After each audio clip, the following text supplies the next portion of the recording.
In this video, we'll be taking a look at the powers and duties of arbitrators.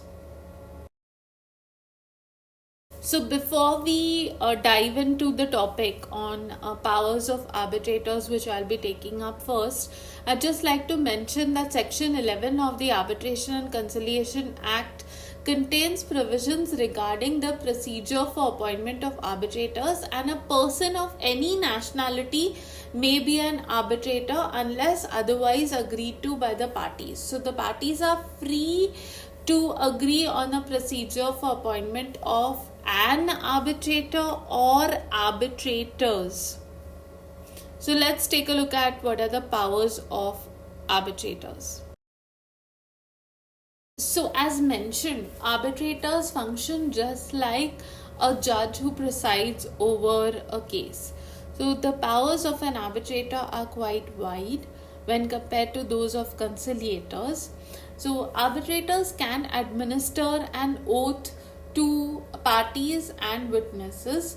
They can refer matters of law to the court where they are not sure about, what is the legal efficacy of it or how appropriate it is or correct it is legally.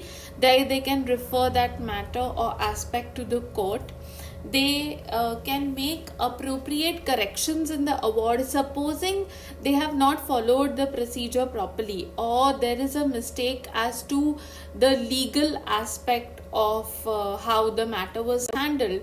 Then in that case, an award which has been announced by the arbitrator may be appropriately corrected by him or them together collectively if there is more than one arbitrator. Then interrogation of parties, this can be carried out by the arbitrator, which is necessary for him to arrive at a decision where he puts questions to them and is able to understand the nature of dispute better and what is the stand of each party.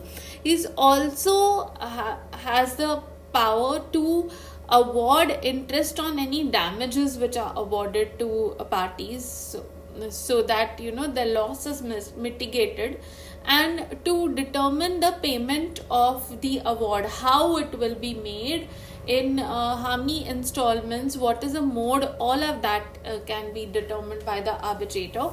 To determine payment of costs, that is, what are the costs that are relating to the arbitration proceedings and who will pay how much, that also he or they may be able to or they may want to look into that aspect because they are presiding over the matter. Then the power of the arbitrators also include to order for specific performance of a contract. If there is some contract which is existing between the parties and the provisions have been violated, then the arbitrator may order for specific performance of the contract. Then arbitrator may also seek to appoint experts for guidance on scientific and technical matters. So an arbitrator need not be an expert in the matter on which he is presiding, and he may need some guidance. So for that he may seek for the appointment of experts.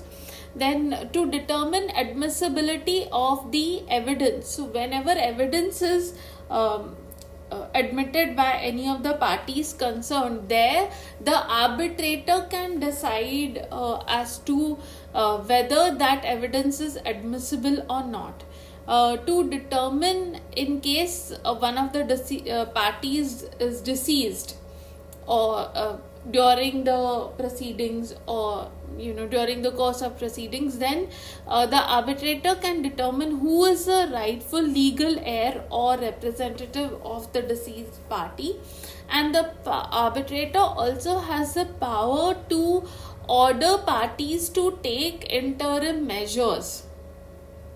The interim measures may be to as they may think fit, that is, you continue to provide some services or until this matter is sorted out, whatever is necessary to keep the show on. Sometimes those interim measures may be announced by the arbitrator.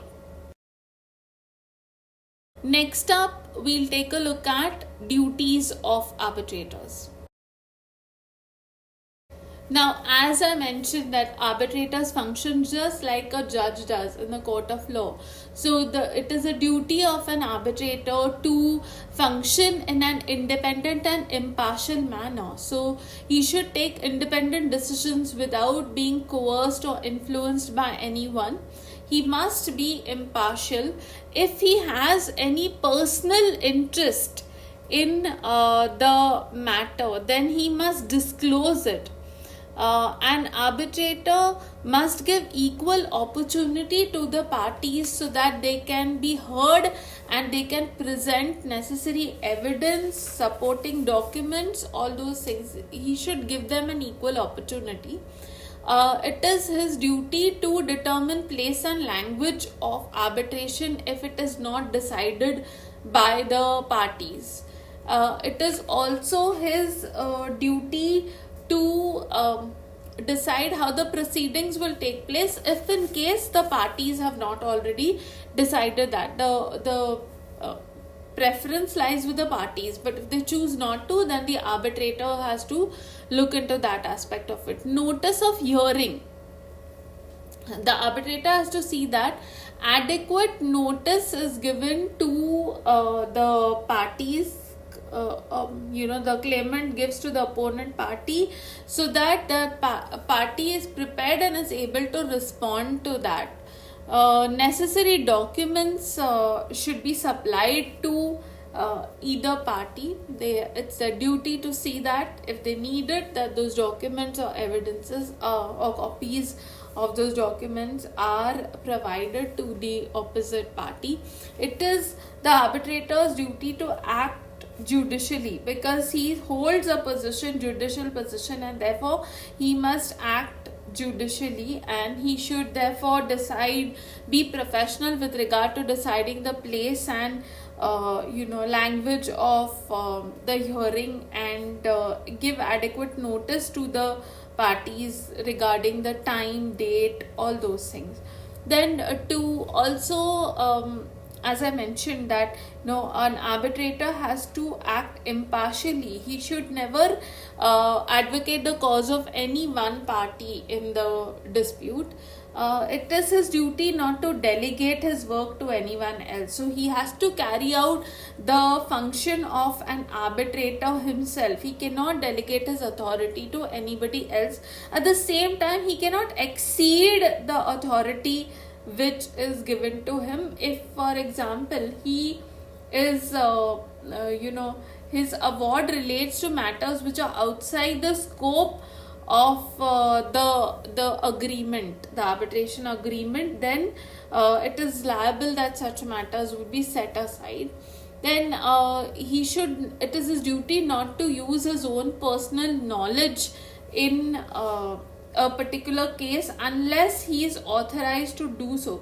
Now, if he wants to use his personal knowledge, then he must give the parties adequate opportunity to produce any evidence if they want to challenge his personal knowledge, and he has to refrain from misconduct. So arbitrators must function in a very professional manner. So things like you accepting a bribe or remaining absent from a hearing, then these things are amount to misconduct and they are unprofessional, and arbitrator should not function in an unprofessional manner. This is the end of the topic arbitration. Next up, we'll be taking a look at conciliation. Just wanted to mention that if there is an arbitration agreement between parties, already existing between parties, then no suit in courts can be permitted on the same matter unless it is decided by the arbitrator or arbitrators or the panel, and if at all it is being challenged or set aside, then only it can go to court, but not when it is already in existence. Thank you.